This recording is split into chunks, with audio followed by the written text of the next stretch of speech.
The secret to getting finally fit's right here. It's a 50-cent pen. Doesn't matter whether it's a Bic or a whatever kind of fancy doodle pen it is, $50 pen, 10-cent pen. It's your ability to write. So many years ago, Lily Tomlin, the wonderful actress, had me do her one-woman show called Search for Signs of Intelligent Life in the Universe. I got to play 15 different characters, a wife, a mother, a guy, a kid. I played grandfather and grandmother. I played Lud, was kind of the grandfather, and the grandmother to this crazy little 15-year-old girl who's kind of this energy. Oh my God, I played all these characters. Did not change my clothes or the scenery once. 2.5 hours. So yay, fun actress, right? I got the role. As soon as I got the character, it was a 250-page book that I had to memorize, and I thought, oh my gosh, I can't do this. Little news flash. If you say the word can't, guess what? You can't. And I found myself sitting on a hypnotist, like a hypnotherapist chair, and he said 3 things that I needed to know to be successful and do this project. 1, stop saying you can't. I didn't even know I was saying it. Because the truth is, if you say you can or you can't, you're generally right. So stop saying it. The second thing he had me do was take out a pen. I'm like, why is a pen important? He said, because there's an interesting connection between your brain and paper, not just the computer, not an iPad, not your phone. We have been writing with our hands since the cavemen, the hieroglyphics, your hands to express your thoughts. I'm going to encourage you to actually write in longhand. A crazy thing, I don't think they teach longhand. I don't think my 2 7th graders understand how to do script, but I'm assuming that you and I still remember that. He said, write down each line and then hook it to the next one. You write it down once, write it down twice, and write it in the air.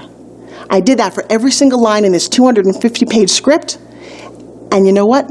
It was successful. So I'm going to ask you to do some crazy fun exercises. Use your pen. This is one of my all-time favorite exercises. Remember yourself as a young child.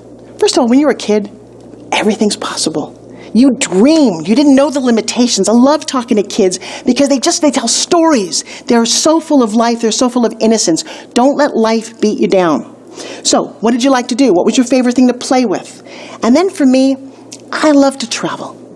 I've traveled all over the world. When I was 21 years old, much to my parents' dismay, I found the book Europe on $20 a day.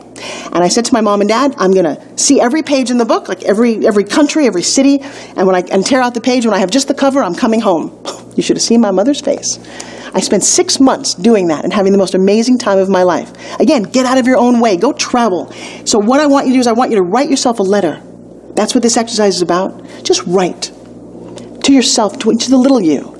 Who are you now? It's kind of fun to remember who the little you is. Find a picture if you have to.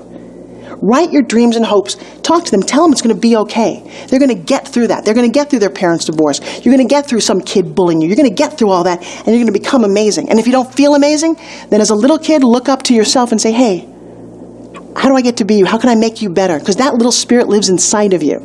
That's what this exercise is all about. It is the power of the pen. Here's another little secret you might want to do.